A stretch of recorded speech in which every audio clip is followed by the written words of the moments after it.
আসসালামু আলাইকুম। মানে একটা জিনিস ভাবেন যে আমাদের সেই নবাব সিরাজউদ্দৌলার সময় মীর জাফরের যে রোল ছিল এবং মীর জাফরের পরে তার যে মীর জাফরের যে হিস্ট্রি এবং তারপরে যে সামাজিক ইম্প্যাক্টটা, যে মীর জাফর সম্পর্কে সমাজে যে নেতিবাচক ধারণা, এটা তো বর্তমান মীর জাফর যারা আছে তারা তো দেখছে। তো সে সে তো অনেক বেশি আপডেট হয়ে গেছে যে মীর জাফর হইলে তো পরবর্তীতে আমি কেন, আমার পুরো বংশ পরস্পরায় এই বদনাম ক্যারি করতে থাকবে।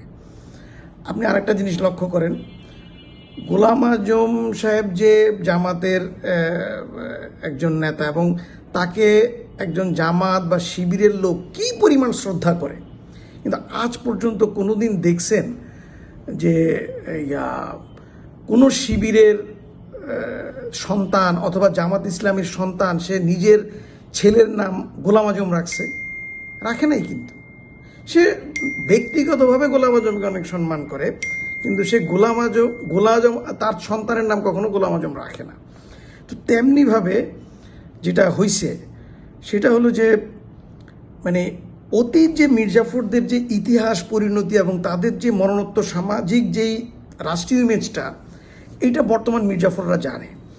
ফলে বর্তমান মীর জাফররা হয়ে গেছে অনেক বেশি শার্প, অনেক বেশি কিন, অনেক বেশি ট্রিকি, অনেক বেশি ক্যালকুলেটিভ।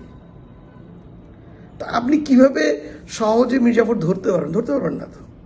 এবং যার ফলে এখন বর্তমানে আমি কি দেখতেছি যে পক্ষের লোক বিপক্ষে চলে গেছে এবং দেখি মিত্র হঠাৎ শত্রু হয়ে গেছে, তারপরে আপন লোক অনেক দূরে সরে গেছে এবং দূরের লোক খুব অ্যাঙ্গেলে খেলতেছে।